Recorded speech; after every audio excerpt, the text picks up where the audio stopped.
So I feel like I've gone to a realization,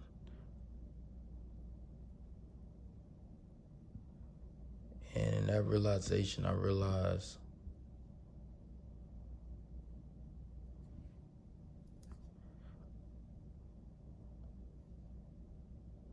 I felt like I have a window where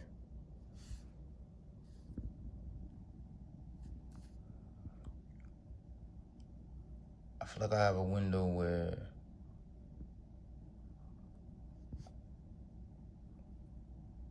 when it comes to like relationships and stuff like that,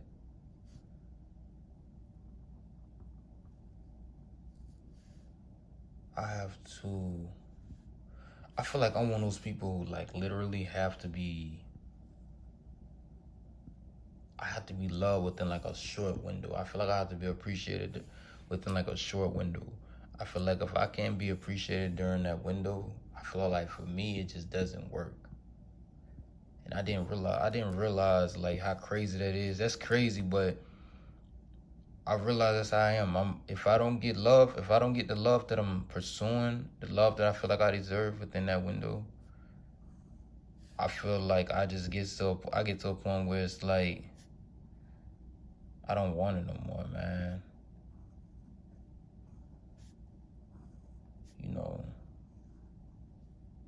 And it's not even in a bad way. It's like I'm okay with not having it in a good way, where I can actually move on. But it's like I have to get it. I have to get that love because for me, I have to get it when it feels real. You feel me? Like, and it's like I notice I don't mind submit. I could like submit to a extent where it's like I'm being understanding.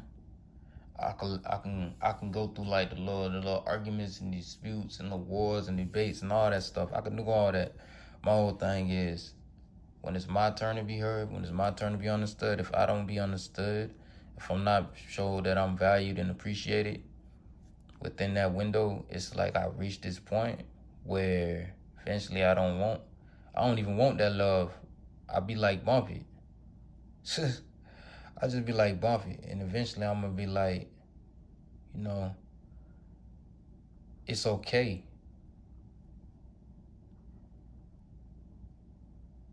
Eventually I'm gonna be like, it's okay. And I ain't gonna pursue it no more. I'm just gonna be like, forget it. Cause I start feeling like that person don't want it. You know what I'm saying? It's crazy.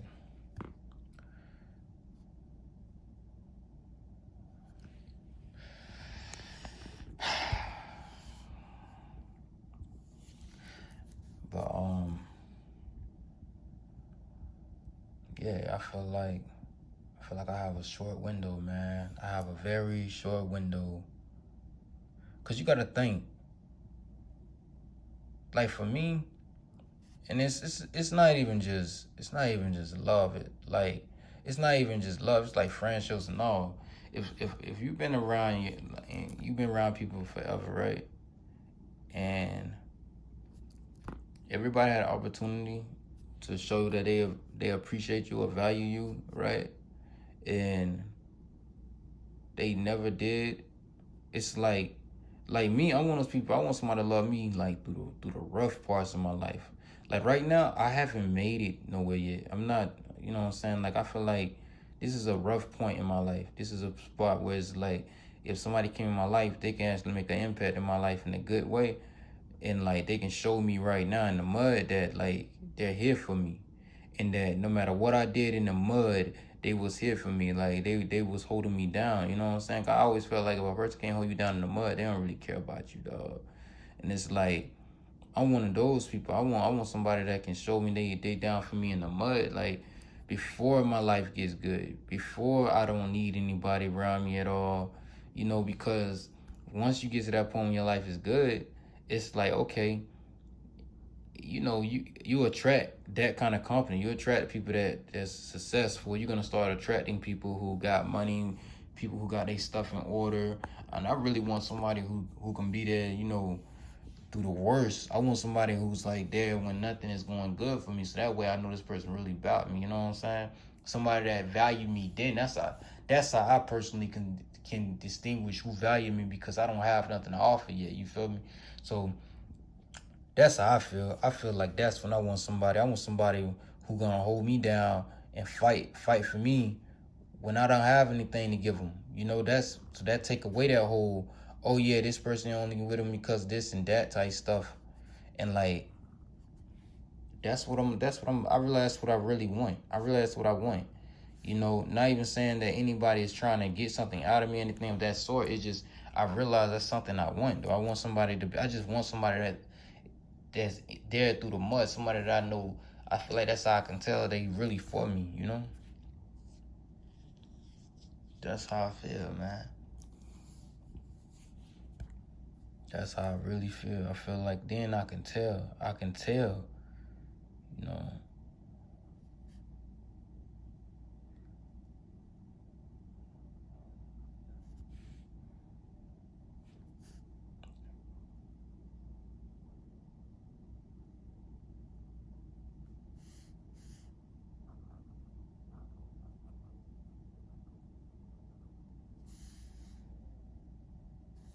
You know. I could tell then.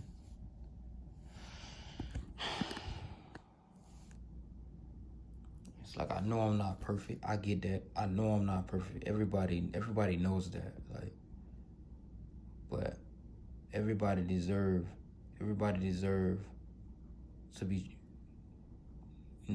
appreciated, man.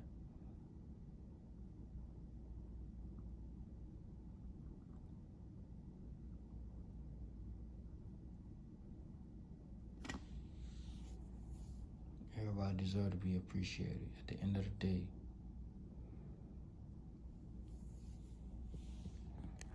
And it's weird because everybody got their own way of showing appreciation. And nobody feel like their way of showing appreciation is wrong. Everybody feel like their way of showing appreciation is right. When in reality, you have to appreciate people from the way that they want to be appreciated. And you have to study them to even know that. And it's like, their way of appreciation could be completely different. But it's like, the only way you learn their way of appreciation is by listening to them. And if you shut them out, you'll never hear or know what it is that it takes to really know that person, to really understand that person. And sometimes we'll shut somebody out because we want to be heard, not realizing that by doing that, it just made things worse. But it's like everybody wants to be valued at the end of the day. And it's crazy that everybody wants to be valued and nobody's being valued because everybody wants to be valued. Nobody's being valued because everybody wants to be valued and everybody is trying to be heard. But no one is actually being selfless enough to value someone else and even show that they're worth being valued, you know? Yeah, like I feel like God put it on my heart to learn the lesson that sometimes in order for you to value other people, you have to hurt. Or not necessarily hurt, but it's like not even just value. To understand other people, sometimes you have to hurt a while before you get to heal. You have to hurt a while just so that way you can actually get an opportunity to realize that you are there for them. But the sad thing about that is, I was just watching this video with this dude. He was talking about his mom, and I saved it in my playlist where he was talking about his mom. And I always tell everybody, look, if you got your mom, value your mom, man, because you never know when she's gonna be gone, right? And like he was telling us how in his video he was explaining how basically you can he used to always like shut the door on his mom. He didn't want to talk to his mom and this and that. And then he got to a point where one day while he was gone, he was always like just he would be gone all day and all she wanted to do was speak to him for like a window, right? A window. She just needed that one window to speak to and hear from her son because she ain't seen him all day. And like he would just shut her out. And she would constantly try to reach him, but he would never hear her. He would never let her speak. And when she died, one day he was at a wrestling match, and one of the promoters came to his room and told him that his mom passed away. And it took for her to die for him to realize what he had, that he had somebody that cared and valued him. You know what I'm saying? And I could tell anybody that that's really the only form of value you're gonna ever get is from your parents. And if you don't get that from at least one of your parents, then it's like, yeah, life is very hard, you know. And um so this man lost his mom, and then he realized, you know, what he had. But it's like, that's why, like, for me, I don't even like to argue, because I be like, dang, like, I've already took a lot of L's. I've already lost a lot of people in my life. So I can relate to this dude. And it's like, you know, sometimes you argue so long, you either forget what you arguing about in the long run, you end up forgetting what you arguing about, or you argue for so long that you end up arguing about other stuff that had nothing to do with the initial argument and stuff like that. And it's like, sometimes you can be sitting there and you can be like a punching bag, or you can sit in and you can try to, like, his mom tried to basically just deal with him being how he was, and she ended up passing away before she ever got that reward of him healing or him actually realizing who she was. So sometimes it don't pay off, you know. Not while you're alive. Sometimes it'll pay off when you gone or after you die. You feel me? Like, but it's weird that it still has an effect on people. Some point in time, I feel like God will tell you move on or something, or you may pass away before somebody actually acknowledge how much you love or care for them. And that's like with your, it could be with your parents, it could be with your siblings, it could be with a friend, it could be with a lover, all across the board, even your kids. You know, you can be there for that person, and they just don't realize you truly there, you truly love them, because you're not doing it how they may want, or maybe, or whatever, you know. Maybe they too busy at that time. But in the end, good. I realized the more of all of that is good at the end. No matter how it turned out, that good seed that you plant in somebody, it'll grow one day, whether you there or not. One day it'll grow. It may not grow in your window, but it'll grow in a window for them later on. You know, later on it'll affect them in a way where you you still did good. You still helped them bloom. You know what I'm saying? Like, maybe right now it's not the time, you know. Maybe right now it's just not the time. But in the future, when they get with somebody else, or when you pass away, or when they reach a hard time, gotta bring he'll bring light and water to that seed that you planted. And in that time, they'll either remember what you did, or remember how you tried, or remember what you said, remember your efforts or your attempts, and it'll outweigh whatever you didn't do correct in their eyes, or whatever you you didn't provide, or whatever it was that you was lacking at, or that just didn't resonate well with them. They'll oversee all that stuff. They'll evaluate it, and they'll notice that you actually did care in the end. And they'll remember you. They'll remember, like, the good times and the good things you did and how y'all first met, or they'll remember, like, how y'all used to be close, or just like kids. When your parents pass away, you remember your parents, all the good times that your parents had, when they would cook for you, the things they would give you, how they was there for you when you heard it, when nobody else would hear you, when nobody else was there for you. You know, you could always go to your parents. So, like, just like kids, like, trust me when I tell you, your parents can only be here for a short time, a short window, and they can last the rest of your life, the words they gave you.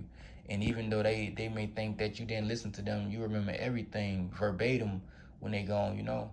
And I feel like in the end, my whole thing is, you know, if you're a good person, keep doing good. Just keep trying. Just keep trying to do good until you feel like God call you to be good somewhere else, or until God tell you to move around, you know. Keep doing what you really have in your heart, because that's what God gonna judge you by your heart. He's not gonna judge you by deeds and all type of stuff. He's gonna really judge you by your intent behind those deeds, and, like, who you really are. So you just gotta stay solid for God at the end of the day, and just when God call you back or call you home, you know, Just make sure you're right with him at the end of the day. And if you like me, when it comes out to windows, provide that window. Do your thing. Give that short window. And if God say that it's time for you to move on, meet new people, do your thing, and connect and breathe and be happy, just move on and do that. But give everybody a fair chance and fair opportunity to get to know you. Because some people is going to stick, some people it's not. Some people going to stay, some people it's not. So some people aren't. So, yeah, man. Anyway, this is my little art joint, man. I'm trying to learn how to draw roses, man. I could never draw roses. My mom was fantastic at drawing stuff in nature. She could draw roses, animals, anything nature. She was and she could draw real people. She could look at real people and stuff and like just draw you and stuff. It was nothing she couldn't draw, really. I really don't think it was anything she couldn't draw. But I'm gonna spend the remaining this month learning how to draw roses, because that was the first two things. The first two things that I wanted to draw growing up was roses and butterflies. As far as animals, those were the first two, or like wildlife. That was the two things that caught my attention. Cause butterflies had a geometric thing, and I had a lot of pictures of me drawing like butterflies and trying to draw roses, because she would draw a lot of roses, and I had a thing for butterflies growing up. I even got a picture of me chasing a freaking butterfly, and I also had a thing for birds, and I went from birds to trying to draw fish. I used to like anything that you had to do stuff like this, like when you draw like for example roses. You see how it's like a lot of little details. Even the leaves are more detailed when you draw roses, and then you have stuff like butterflies. I used to like butterflies because they remind me of the little glass windows, the stained glass windows when you go to church. It's like a very geometric when you have to draw the little designs inside. And you see how you do stuff like this. I used to like to draw anything like that. That's why I used to like to draw dragons, because you had to draw the scales on the dragon's neck and stuff. When you would be drawing like or like an eagle, you had to do the layers. I always had a thing for layers like this, or fish. Fish are the same. That's why I used to like to draw fish, because fish are the same way. When you draw fish, you draw the fish, and you got the eyes and everything, right? And then you have to draw all the layers, and it would take time, and it always was like something about those layers. This right here, and the feather layers, and the butterfly layer, and the rose petal layers. I always had a thing for that, all the way down to clothing today. Growing up, I used to have one of my favorite aunts who passed away, made my quilts and stuff when I was a child, and they used to knit my quilts. And so I have a thing for fabrics, stuff that's knitted in like high quality fabric. I think I get that from them. I used to have a little ring, and on my ring it was a nugget, and it had these layers of little nugget stones, like chiseled. So like when it comes to like complicated complicated type of things, I love that. But I'm also a minimal type person. Like I like what is it, minimalist, I think, or minimalistic, when you like stuff that's very simple.